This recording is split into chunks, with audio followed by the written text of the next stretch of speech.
প্রিয় দর্শক, টাকার নেশা হচ্ছে বড় নেশা।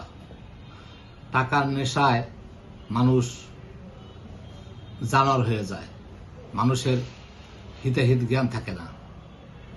অতএব মদ খাওয়া, নেশা করা, বাবা খাওয়া, এর চেয়ে সবচেয়ে বড় খাওয়া হলো টাকা খাওয়া।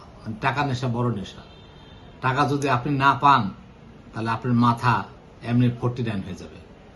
তাই সাভারে একটি এনটিভির একটি ভিডিও দেখুন যে একজন সাব রেজিস্ট্রার হইয়া তার বড় ভাইকে কেমনে মারে। এটা ছবিটা দেখান একটু। হাত চালাতে পারদর্শী এই সাব রেজিস্ট্রার। আমি বলছি তাদেরকে যারা এইভাবে দিনের পর দিন আমাকে অত্যাচার করছে, নট ইউ। তার উদ্ধত আচরণের শিকার তথ্য সংগ্রহে আসা সাংবাদিকরাও। জগন্নাথ বিশ্ববিদ্যালয় শাখা ছাত্রলীগের সাবেক এই পদধারী নেতা সাভার সাব রেজিস্ট্রার হিসেবে যোগদানের পর থেকে দর্শক, এগুলো দেশের অবস্থা। কেউ কাউকে মানছে না, কারো কথা কেউ শুনছে না। কে অফিসার, কে একজন বড় কর্মকর্তা, কে বিশেষ ক্যাডার, কিছুই মন থাকছে না। কারণ মাথায় বড় ধরনের চাপ আর দৈনিক যে মজুরি সেগুলো না পাওয়ার কারণে ব্রেন প্রায় নষ্ট হয়ে গেছে। তা না হলে তার বড় ভাইরে দাঁড়িয়ে ভদ্রলোক তাকে কিভাবে মারে, সে যত অন্যায় করুক তার জন্য আলাদা বিচার ব্যবস্থা আছে। ওদিকে আমাদের দেশে প্রায় 8,000 সমকামী বলতে ছেলের সাথে ছেলে মেলামেশা করে, মেয়ের সাথে মেয়ে মেলামেশা করে, এটাকে বলে সমকামী। পরিষ্কার বাংলা, না হলে সমকামী অনেকে বুঝবেন না।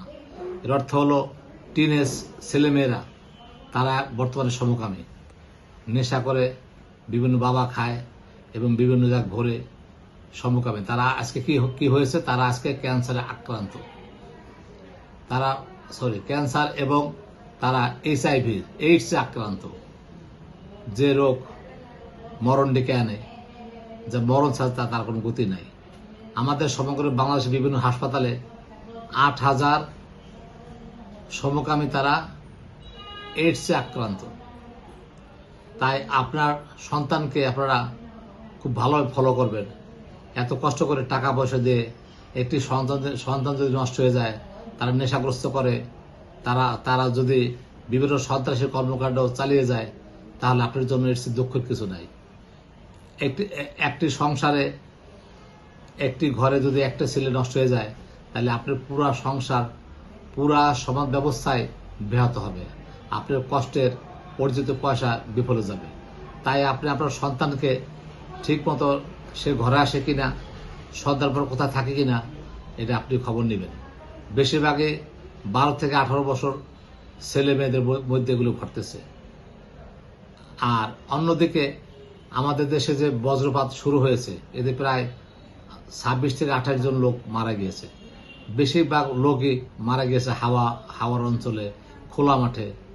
আমাদের যে নিরাপত্তা পিলার ছিল, ব্রিটিশ সরকার যে নিরাপত্তা পিলার বসায় গিয়েছিল, সেগুলো এক ধরনের দালাল চক্র বিভিন্ন মাটি থেকে খুঁড়ে উঠে এগুলো বিভিন্ন জায়গায় বিক্রি করে দিয়েছে। তাই এর জন্য সরকার বর্তমানে এই রেডিয়েশন ব্যবস্থাকে নিরাপদ রাখার জন্য বিভিন্ন খুঁটি বসাইতেছে এবং তাল গাছ লাগানোর পরামর্শ দিয়েছে। তাই যদি বজ্রপাত শুরু হয়, আপনি এবং আপনার বাচ্চা সহ যারা আছে সবাই বিল্ডিং নিচে বা ভালো একটি নিরাপদ স্থানে আশ্রয় নেবেন। তা না হলে কিন্তু দেখেন এই 2 দিনের মধ্যে কত লোক মারা গেল। অন্যদিকে কিশোর গ্যাং এবং বিভিন্ন সন্ত্রাসী কর্মকাণ্ডে আমাদের একজন বিশেষ ক্যাডার এবং ট্যাক্স ভ্যাট কাস্টমস কর্মকর্তা দুদিন আগে সে নিহত হয়েছে। তাকে সিএনজি থেকে যেভাবে ফেলে দিয়েছে সন্ত্রাসীরা এবং যেভাবে মেরেছে, আমাদের সবার দাবি যে এই ধরনের সন্ত্রাসীকে জেলে না দিয়ে ওপেন মেরে ফেলার। ওপেন মারা ছাড়া কোনো পথ নেই, কারণ এগুলোর কোনো বিচার হবে না, সাক্ষী প্রমাণ পাওয়া যাবে না। অন্যদিকে পঞ্চবটিতে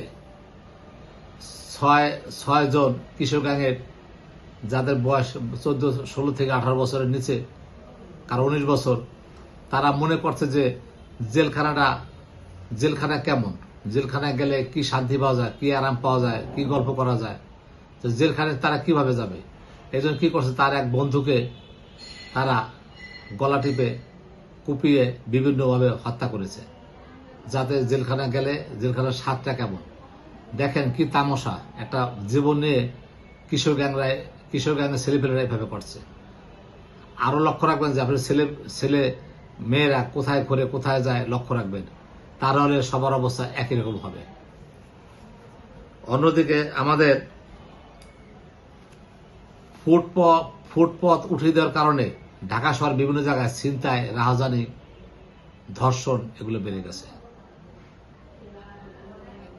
এদিকে উচিত আমাদের স্বরাষ্ট্র মন্ত্রী মহোদয় যে আছেন, আইন শৃঙ্খলার অবনতি সহ কিশোর গ্যাংয়ের যে কর্মকাণ্ড ছড়িয়ে পড়ছে সমগ্র বাংলাদেশে, এগুলোকে বাধা দেওয়ার জন্য, এগুলোকে শাস্তির আওতায় আনার জন্য আপনার প্রতি বাংলাদেশ জনগণ আকুল আবেদন জানিয়েছেন। আমি সৈয়দ মাহবুবুর রহমান, মুন্সিগঞ্জ থেকে। আল্লাহ হাফেজ।